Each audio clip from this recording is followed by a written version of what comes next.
Bonjour, je suis Diabia Ama Anne-Emmanuel, étudiante à Seiko IA à l'Institut Sien. Ma passion, j'ai plusieurs passions, dont la danse, la musique et surtout l'aide aux jeunes filles de la même génération que moi.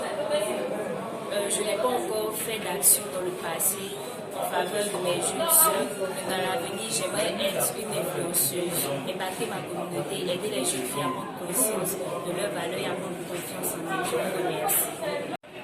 Bonjour, je suis Pamela Foussabri, étudiante en deuxième année de ressources humaines et communication à l'Institut Sien. J'ai pour passion la musique, la danse, le théâtre et plein d'autres choses. Mais aujourd'hui, je vais vous parler de ma passion, qui est le fait de venir en aide à votre proche. J'ai constaté qu'en Côte d'Ivoire, les femmes ne sont pas beaucoup écoutées, surtout les jeunes filles.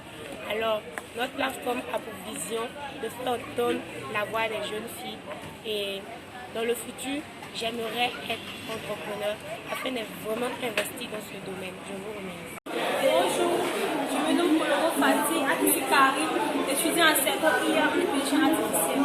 J'ai pour passion le volontariat, le commis service et le théâtre.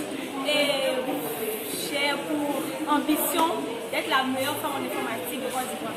Merci. Je me nomme Victor Michel, étudiante à Seiko IA en marketing digital.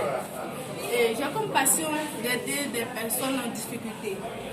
Ces personnes qui sont maltraitées sur le plan physique, sur le plan moral et sur le plan sexuel.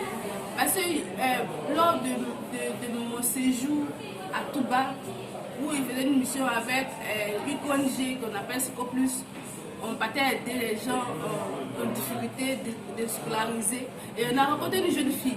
Et ça m'a tellement touché que depuis ce jour, j'ai voulu créer une plateforme d'écoute, une plateforme d'échange pour aider ces filles-là. Cette fille, elle a traversé un moment vraiment difficile de sa vie. Une fille de 15 ans qui a eu 2 enfants, qui avait déjà 2 enfants. Et elle nous a dit comme ça que le premier enfant, c'est lors d'un viol. Elle était violée, elle ne connaît même pas le père de l'enfant. Et elle a parlé ça à ses parents, ils l'ont blâmée parce que c'était une famille vraiment stricte. Et depuis là, elle s'est sentie vraiment inutile. Elle s'est sentie comme si elle ne devait pas exister dans ce monde. Cette histoire m'a beaucoup touchée depuis ce jour, depuis 2018. J'ai mûri cette idée de créer une plateforme, de créer une ONG pour aider toutes ces personnes-là. Bon, à l'avenir, c'est ce que j'aimerais faire. Merci et à bientôt. Bonjour, nous sommes les Women Tech et nous sommes là pour vous présenter notre projet. De ce fait, je laisse la parole à la présidente du groupe pour mieux expliquer cela. Alors, le projet consiste à aider les jeunes filles. Déjà, nous partons d'un constat. Le constat, c'est que dans le monde entier, les femmes sont de plus en plus violentées. Et surtout en Côte d'Ivoire, on constate de plus en plus les violences physiques des mineurs, des enfants. En fait, ça touche le genre féminin.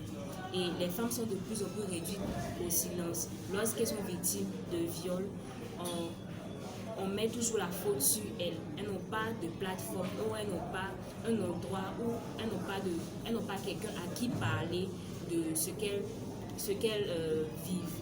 Donc, notre projet consiste à créer une plateforme uniquement pour les femmes, uniquement pour les jeunes filles, afin qu'elles puissent se libérer, afin qu'elles puissent parler, afin qu'elles puissent trouver une oreille attentive auprès de nous.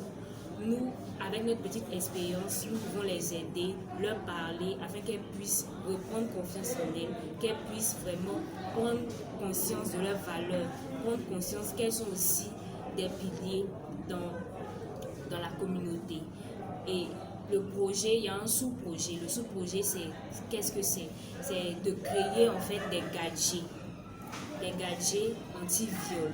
Donc des gadgets, nous allons créer des gadgets anti-viol, mais ces gadgets-là seront portables. Parce que en tant que jeune fille, ces gadgets seront des bracelets, des chaînes, des barrettes. Et en fait, ces gadgets seront destinés à tout le genre humain, le genre féminin, excusez-moi, tout le genre féminin, c'est-à-dire des petites filles jusqu'aux grandes femmes et tout. c'est un peu le projet que nous voulons mettre en place. Créer la plateforme et créer un moyen pour nous protéger dans la société de violence. Donc, je suis la présidente du groupe Miss Diabia Ama Anne Emmanuel. Je vous présente la vice-présidente Kologo Fati, la trésorière Touto Michel et la secrétaire Kwame Sandrine. Ok, comme vous avez pu le constater, nous sommes uniquement des filles. Sans vous poser des questions, nous avons voulu faire entendre la voix des femmes en Côte d'Ivoire. Parce que nous avons compris que, principalement en Côte d'Ivoire, les femmes ne sont pas beaucoup écoutées. Alors nous, jeunesse d'aujourd'hui, nous avons décidé de faire valoir la voix des filles en Côte d'Ivoire. C'est dans ce sens-là que nous sommes partis avec un groupe seulement de filles. Et une fille, ce n'est pas facile pour une fille de venir expliquer son intimité à un homme. Donc c'est pour cela que nous sommes que des filles. Nous vous remercions. Jeune fille aujourd'hui, femme capable de demain. Jeune fille aujourd'hui, femme capable de demain. C'était les Women Tech. Merci.